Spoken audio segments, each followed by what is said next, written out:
Today we are going to be reviewing two books, A Cry of Crows by C.S.S. Shows and Eve the Awakening by Jenna Moreci. The reason why we're doing these two books side by side is because they are very similar. Now, A Cry of Crows is about a young girl named Annabeth who's going off to college for the first time, and she's going to Chesterbrook College where her dad went because her dad took his own life a few months ago, and she's trying to be closer to her Nana and get to know her father because she kind of felt like she didn't really get to know him. He was in the military, and then I guess they just blamed him taking his own life on PTSD. And Annabeth is going there, and she meets her roommate, Sherry. And Sherry works for the newspaper and is trying to expose why there's random bodies just showing up about every 26 years. And why did somebody take their own life last year by setting themselves on fire? That seems a bit extreme, am I right? So Annabeth is there on a theater scholarship, and there's a few other girls. There's a girl named Renee, and then there's another one that I cannot remember that later gets an unfortunate thing to happen to her. But the author tries to put a lot of plot and intrigue and unique things in it, but it's kind of like she wanted to do all of the stuff. She wanted the secret society with a group called Veritas. She wanted the compelling protagonist, but didn't bother to make her compelling. She wanted the cute jock love interest, but didn't bother to really give him a personality. And she wanted the witches and the Native American lore and the medicine man who just knows everything. I kind of don't really like that trope too much of Native American man has all the dirty secrets of how to defeat evil. It's like, if you do, why is it still happening, my dude? Anyway, Annabeth goes to school. She's there on a scholarship. Her mom is not really down for her going to Chesterbrook, but won't say why. So while she's there, Annabeth's roommate, Sherry, tries to expose these horrible people and the weird practices that are going on. They try and learn about the founder of the college, Elizabeth Good, and they end up getting intertwined in a dark web of black magic. And the thing is, I don't even want to give you an entire spoiler review on this thing. It was a lot, and I don't really feel it was entirely tied up. There was nothing compelling about Annabeth. I got Sherry, Renee, and the other girl whose name I can't even remember all mixed up. I just know one of them was from Montana. There was a Native American boy called Tommy, and Annabeth had more chemistry with him than the other boy named John. And then there was a girl named Caitlin that was mad because Annabeth was getting attention from her boyfriend. And there is this plot twist. I honestly recommend you pick the book up and read for yourself, because I think my review went from 4 stars to 3 based on the weak ending. The ending was lame. There's too many characters to keep track of. Annabeth is not very interesting. There's not really a lot of florid prose. There's moments where it's really good, and I've stopped and I've oh wow, I like that. Especially when it gets towards the end. It's an easy read, but I'm just ultimately disappointed because I think the author didn't take a lot of time to really flesh out anything or anyone. So I ultimately would give A Cry of Crows 3 stars instead of any more, and this is probably just going to be a quick review because I don't have a lot of time to devote to these things anymore. On to the next book. We all know Jenna Moreci, and we know Eve the Awakening and how she unpublished it and everything. Hard to say what my rating of this book would be. I did put a rating on Amazon for A Cry of Crows because CSS Shows is my Instagram friend. But with Jenna, I did not want to read The Savior's Champion. I have other things I'd rather do. And I'm not even really sure if I talked about this on my unhinged recap of all the books I read last year. But if I did, well, you're going to hear about it again. Eve, as we know, her parents died in a car crash. Eve is a chimera, so she picks up the car and she smashes the guy who killed her parents, and then she's going to go to jail even though she's only like 9 years old. And a little complaint I have is that this book is very amateur, especially for somebody who gets on YouTube and hands out writing advice. Now, one thing I learned is flashbacks should be italicized. Thoughts should be italicized. The flashbacks are not italicized. The first little scene where Evelyn Kingston sees her parents die and then takes out the guy who killed him, and everything that happens shouldn't have been interspersed in between. It should have been a prologue or something, because speaking of not tying anything up at the end and kind of just leaving it hanging open, there was no court case. It went from, oh yeah, this little chimera bitch is gonna die, and she's only 9, and we're gonna send her off to jail and everything. And I think the year is like 2059, but this whole book did not feel futuristic enough for me.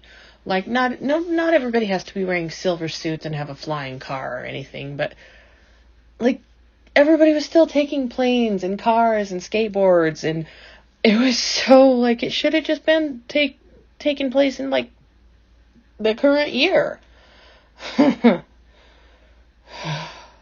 But Eve is 19, she's graduating high school, she's the valedictorian because she's the smartest girl ever, because chimeras are so smart, and she's such a girl boss. She's tall, she's got curly hair, and she's a lot like Annabeth. I pictured Annabeth to have darker hair and be a little skinnier than I pictured Eve, and I pictured Eve to be a little taller, because both of them are described as being tall and skinny with brown curly hair.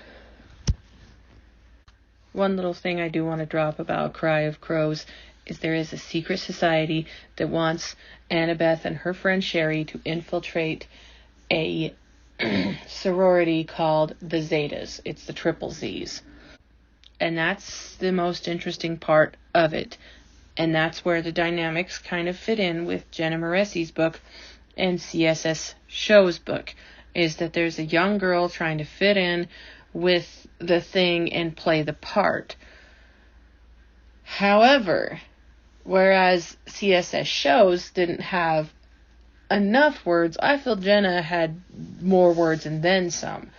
And what I would have done, of course, is like start out the whole Chimera, her origin story, as a prologue. A quick little prologue, and then we can just not have it back and forth in a jarring way, because she tells the story bit by bit in dreams that she has. And I don't know, sometimes I'm okay with suspending reality and everything, but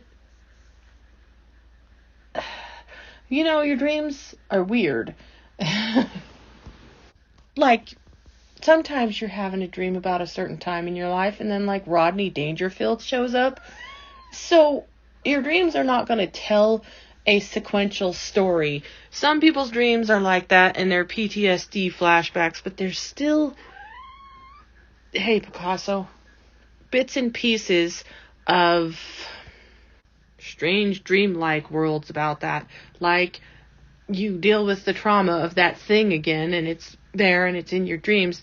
But hey, it's all a movie. It's being directed by Rob Zombie or something like that. But anyway, that's complaint number 1.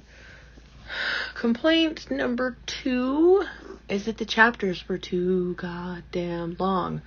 I think the shortest chapter was 25 pages, and I don't like long chapters. I do not. However, the writing was compelling enough that I kept reading, and it was like a challenge for me, like, hooray, I accomplished something. I got through this big, long chapter.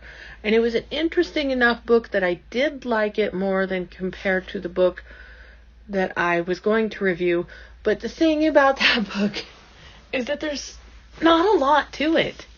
There's not a lot, so I kind of feel like giving a whole spoilery review would be, I don't know, exertion, and I don't want to exert. And I know I sound really horrible saying this about one of my friends' books and kind of praising a big YouTuber book. I'm not looking for clout. I've got 18 subscribers. It's not a BD. Bottom line, there's more of a world with just the 3 things. Like, there's things called interlopers. They're big pterodactyl-like aliens trying to find the chimeras and kill them and eat them for reasons I can't remember. It's all the way at the end of the book. And there's a lot of chimera hate in the public because chimeras can, like, heal and move things with their mind, and it kind of seems like one of those predictable kind of things. Like I said, very amateurish, because she's out here and she's different, so she's hated. And I am going to say this right now. I am so tired of white characters, and this isn't what I'm saying Jenna did, but this is a thing that keeps happening. I am so tired of white authors putting white characters, making them magical, and being like, it's allegorical for racism. Shut the fuck up. Okay? Another tiny little gripe, and this isn't against my friend. There is no need for you to have an initial pen name because of the patriarchy. I'm gonna be controversial, but the patriarchy does not exist in the book world. It is a female-dominated industry. The thing is, most of them are white. And I myself am a white girl. I want to help other people no matter what, but I'm so tired of the narrative that this is still a male-dominated industry. Like, no, it's not. Anyway, mid-review rant over.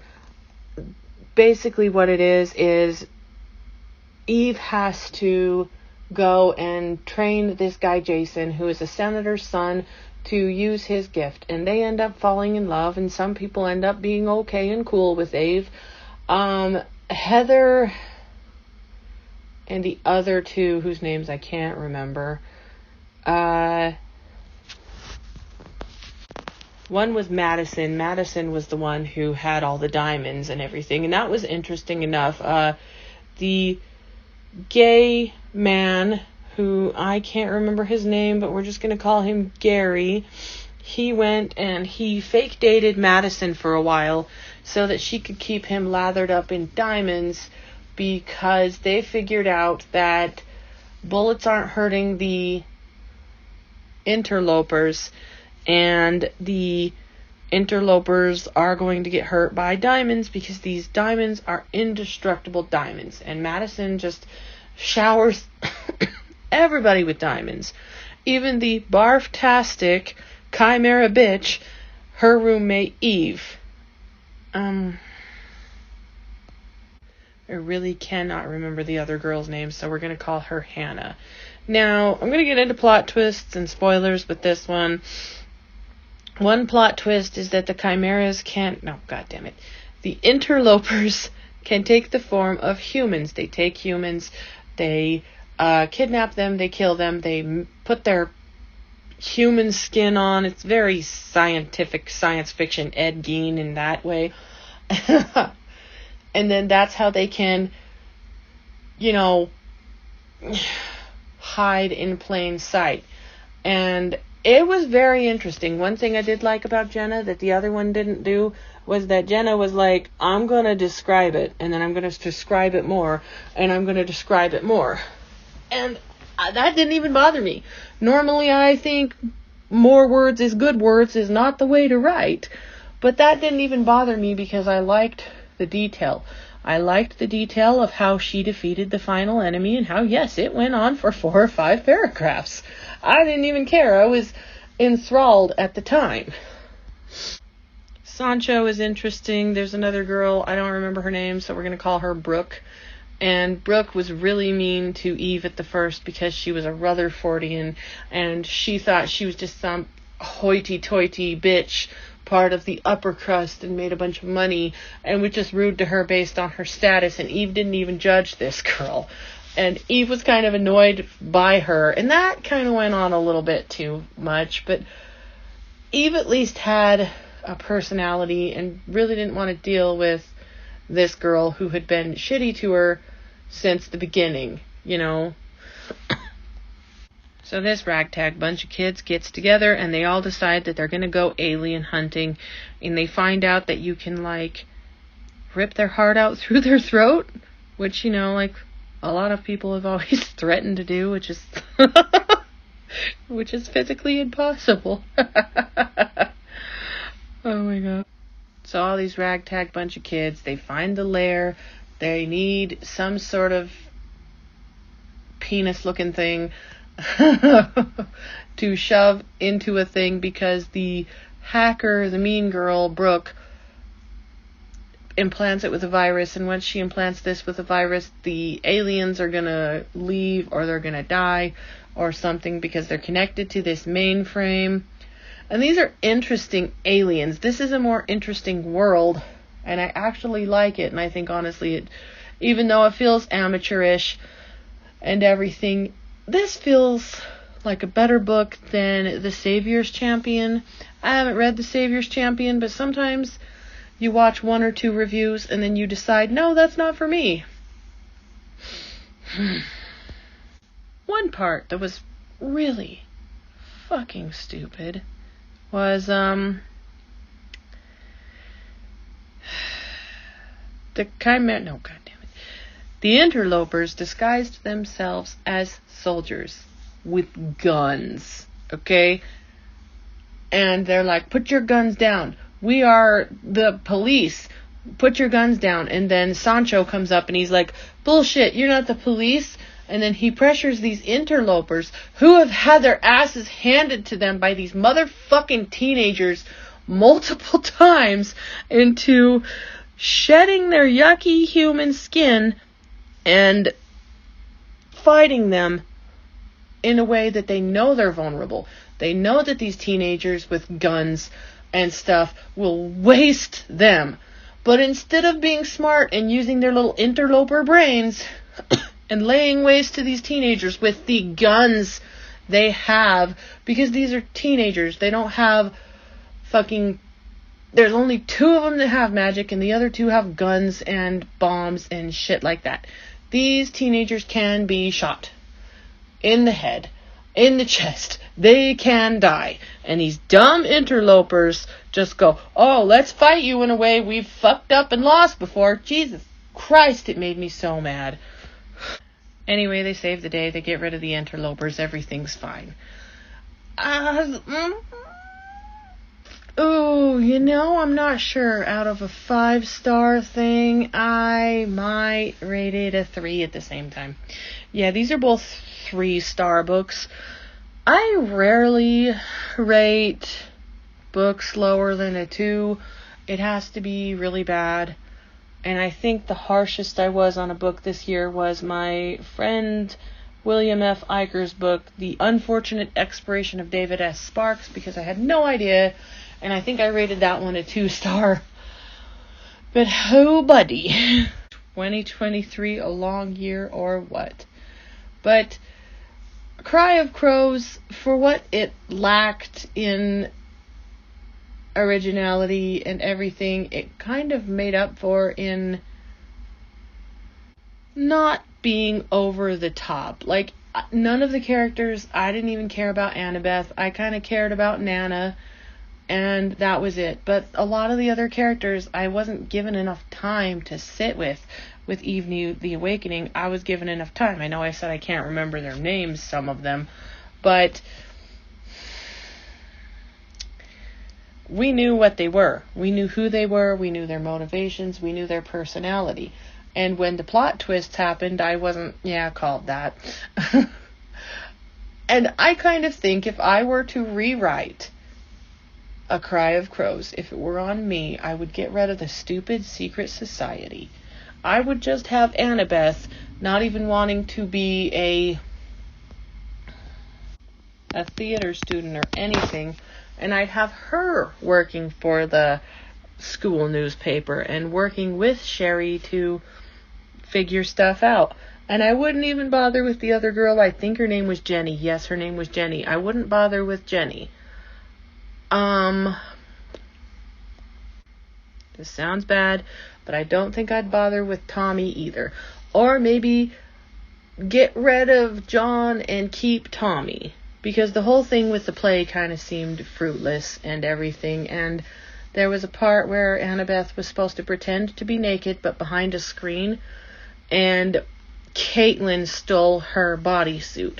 So Annabeth went out and showed her body to John in her underthings. And these two kissed once or twice. And then, hardly ever again. They kissed. He gave her his hoodie.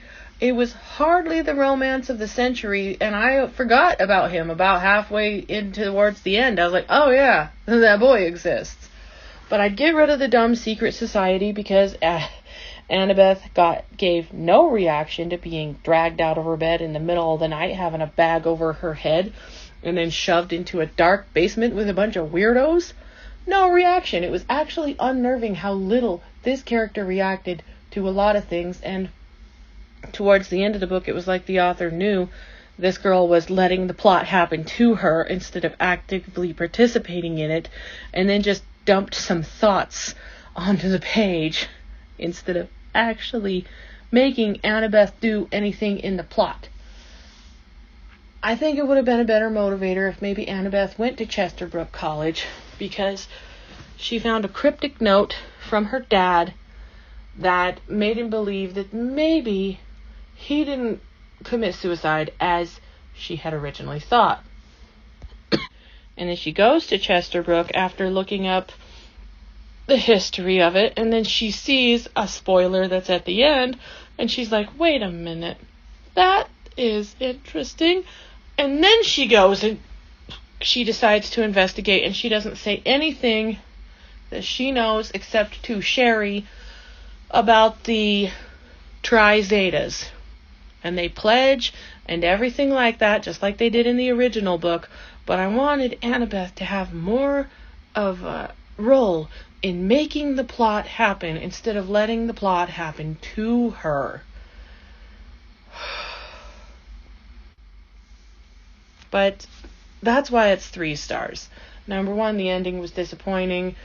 Whereas Jenna gave us all the words and gave us a bunch of details and a bunch of everything, despite the stupid aliens at that one part.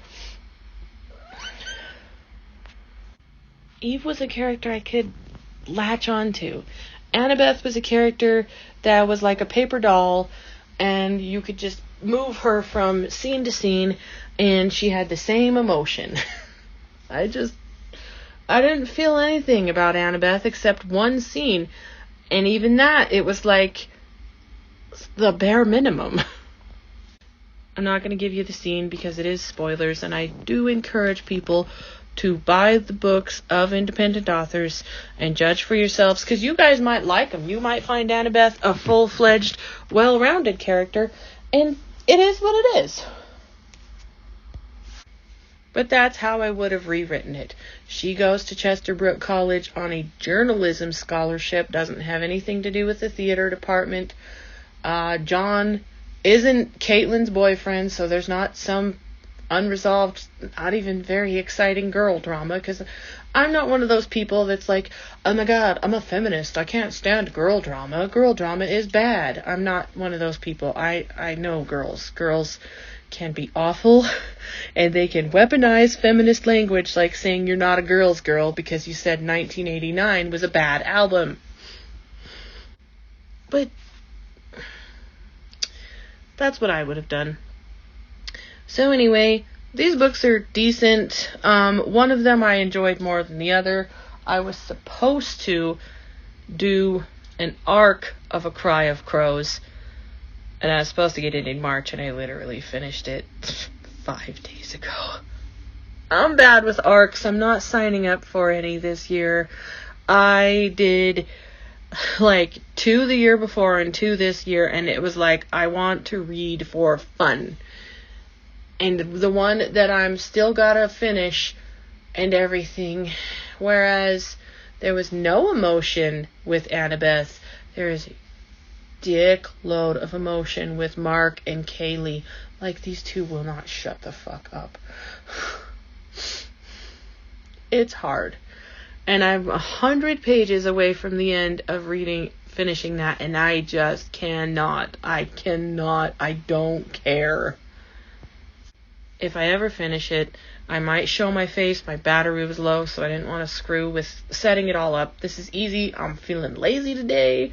But if I ever do finish it, what I'm going to do is a double review how I'm doing now and talk about this book that I didn't enjoy too much and the book I did enjoy more in a double review. You might see my face, you might not. Who cares? 2023 was a long year, and I want to finish, let's do 4 books. I want to finish A Little Life. I want to finish Winter House. I'm having trouble getting into the Drowning Deep. I might finish it. And I want to start and finish at least one of my indie author friends' books that I bought quite a long time ago, was super giggity to finish and get going, but I got so much as spending the 99 cents on it, and that's it. Oh. Anyway, get the books, decide for yourself, read whatever you want. Do not let TikTok, YouTube, BookTube, whatever tell you what to read. And this is a controversial opinion. Decide for yourself if a book is good before popping off on Goodreads with a 1 star because some influencer said this book has problematic elements. Don't be a sheep. That's all I'm asking, because I'm not saying feel sorry for the poor authors or anything, but just have half a brain and understand that that's a person on the other end of that, and you, my friend, are not perfect.